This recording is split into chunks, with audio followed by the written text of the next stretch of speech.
کہ میں بیوی اور ماں بننے لائق نہیں ہوں.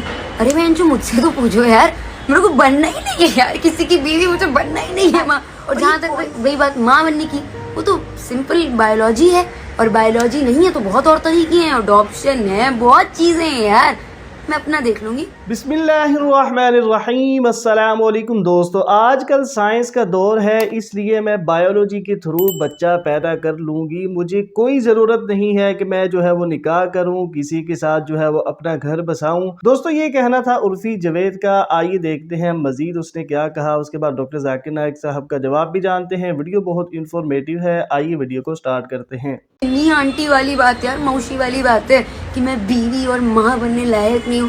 ارے بہن جو مجھ سے تو پوچھو یار, میرے کو بننا ہی نہیں ہے یار کسی کی بیوی, مجھے بننا ہی نہیں ہے ماں. اور یہ کانسیپٹ جو ہے نا, یہ ایک عورت تبھی کمپلیٹ ہوتی ہے جب وہ بیوی یا ماں بنتی ہے. میں تو بلیو نہیں کرتی, میں پوری طرح سے کمپلیٹ فیل کرتی ہوں. I am very satisfied. اور چاہت جی آپ بتائیے, آپ تو 2 بار بیوی بن چکی, آپ نے کیا اکھاڑ لیا ہے, تو آپ کو تو پتہ ہی ہونا چاہیے شادی وادی میں کچھ ہی نہیں رکھا ہے یار. اور جہاں تک وہی بات ماں بننے کی, وہ تو سمپل بایولوجی ہے, اور بایولوجی نہیں ہے تو بہت اور طریقے ہیں, اڈاپشن ہے, بہت چیزیں ہیں یار, میں اپنا دیکھ لوں گی, آپ اپنا دیکھیے. اور کچھ اور مذہب ہے جو یہ کہتے ہیں کہ پریگننسی جب عورت حمل سے ہوتی ہے, یہ ایک خدا کے طرف سے ان کے لیے ایک شراپ ہے, کرس ہے. اور دوسری مذہب کی کتاب میں لکھا ہوا ہے کہ this is a curse on the woman that she shall bear labour pains, اور وہ بہت تکلیف سے بچے کو جنیں گی. دیگر مذاہب کے حساب سے عورت کے اوپر شراپ ہے, اور حمل سے جب وہ بچے کو جنمیں گی اور پیدا کریں گی اس کو تکلیف ہویں گی, یہ اس کے لیے شراپ ہے. اسلام قطعی اس کو نہیں مانتا. اسلام کے نزدیک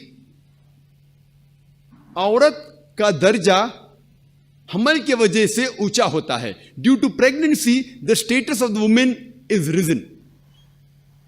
اور اللہ تعالیٰ فرماتے ہیں سورہ نساء میں سورہ نمبر 4 آیت نمبر 1 میں کہ اس کوک کی عزت کرو جس نے تمہیں جنم دیا. اور کچھ مذاہب, اسلام اور کچھ مذہب ہے جو یہ تسلیم کرتے ہیں کہ ساری انسانیت ایک انسان کے جوڑے سے پیدا ہوئی, مرد اور عورت, جسے قرآن مجید میں کہا گیا ہے آدم اور حوا علیہ السلام. اسلام کے علاوہ اور مذہب بھی اسے مانتے ہیں, لیکن کچھ مذہب یہ بھی تسلیم کرتے ہیں کہ ساری انسانیت گناہ میں پیدا ہوئے. اسلام اسے نہیں مانتا, اور اس کی وجہ ہے عورت. کچھ مذہب یہ کہتے ہیں کہ کیونکہ حوا علیہ السلام نے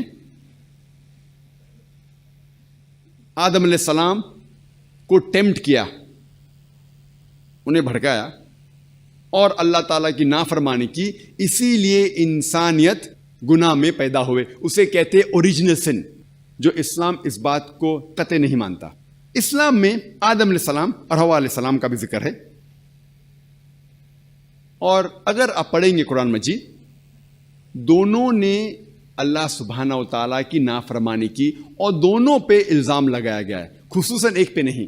اور اگر آپ قرآن پڑھیں گے سورہ اعراف سورہ نمبر 7 آیت نمبر 19 سے آیت نمبر 27, کم از کم 1 درجن ٹائم آدم اور حوا علیہ السلام کا ذکر کیا گیا ہے. دونوں نے اللہ سبحانہ و تعالیٰ کی نافرمانی کی, دونوں نے معافی مانگا, اور دونوں کو اللہ سبحانہ و تعالیٰ نے معاف کیا. دونوں پر الزام برابر ہے. کوئی بھی ایک آیت نہیں ہے قرآن مجید میں جس میں الزام صرف حوا علیہ السلام پہ لگا گیا ہے.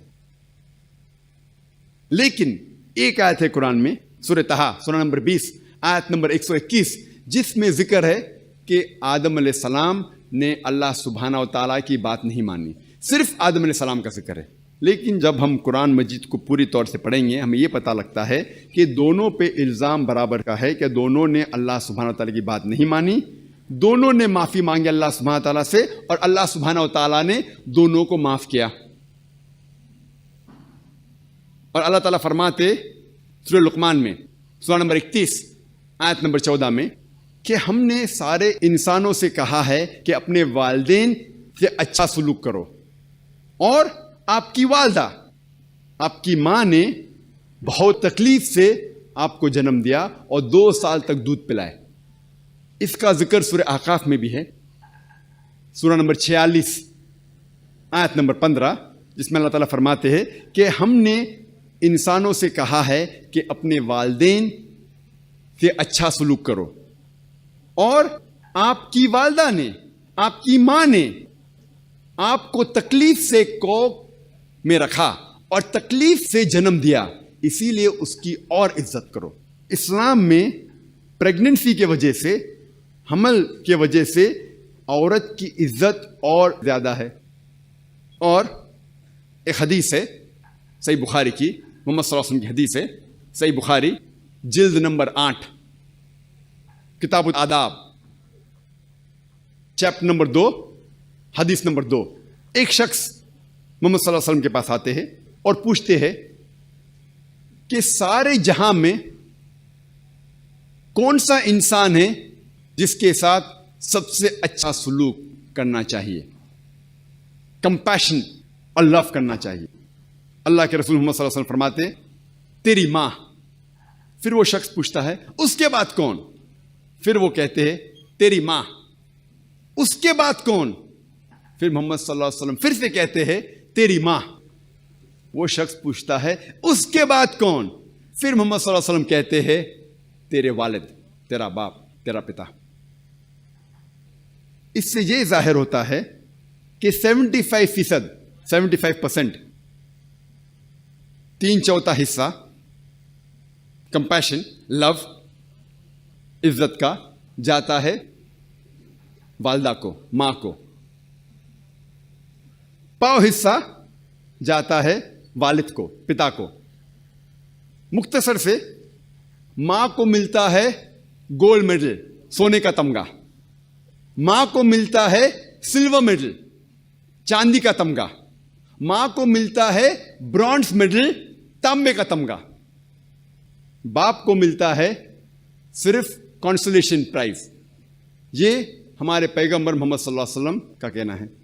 افسوس کی بات ہے کہ بہت سے لوگ کو غلط فہمی ہے۔ تو دوستو یہ تھی آج کی ویڈیو، امید کرتے ہیں ویڈیو اچھی لگی ہوگی۔ ایسی ہی انفارمیٹیو اور اسلامک ویڈیوز کے لیے چینل کو سبسکرائب کریں۔ ملتے ہیں نیکسٹ ویڈیو میں، اللہ حافظ۔